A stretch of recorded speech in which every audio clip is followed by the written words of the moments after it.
gwamnan jihar Lagos Mr. Bola Tinubu shi ya kirawo shugabannin OPC din nan da sarkin Hausawa da sarkin Inyamurai da 'yan sanda a zo a yi taron sulhu kar a zubar da jini.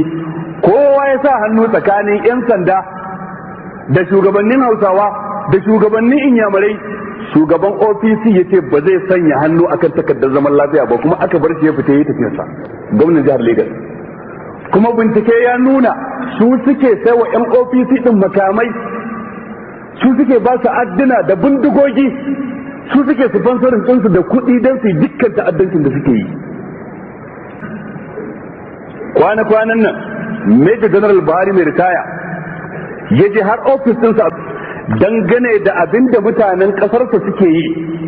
Su wannan 'yan OPC din na bin fulaninmu da suke yawo suna kiwon dabbobi suna neman inda ciyawa take, a bi su a kashe su a kwace shanunsu a tafi da su.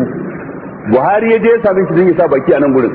Kwana-kwanan nan da ya je ya aika wa gwamnan cewa zai zo ofis ɗinsa ya kai masa ziyara, ya ce a ce masa ba zan kalle shi ba zan saurare shi ba, ba zan kalle shi ba zan saurare shi ba.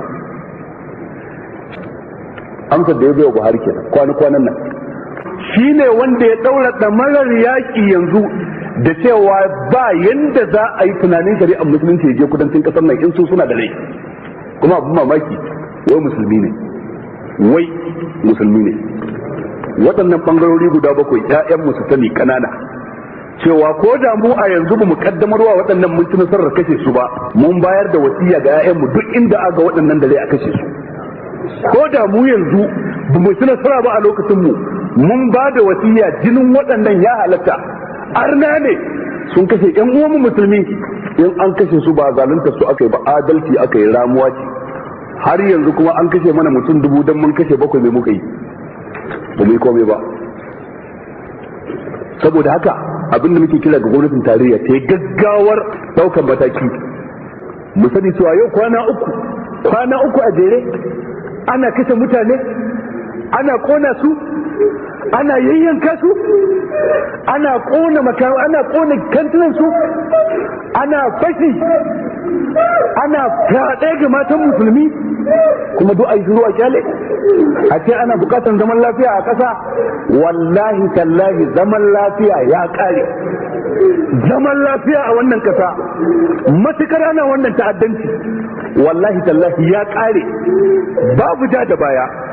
Menene sai an kashe yan uwanmu kwana uku, awanni ɗaiɗai har 68, awa 40 da wani abu ana yanke mutane ana karkashe su.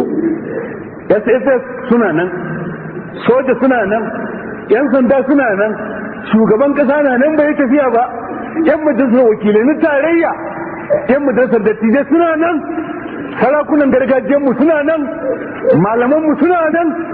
Kowa ya yi shiru ya zura ido, kowa ya yi shiru, ba wanda ya ce komai. 'Yan siyasar mu suna kallo, sannan kuma daga baya wani ya zo ya ce zai lallace mu yi mana dabara, wai ba rikicin addini bane ba. To rikicin ne ba na addini ba.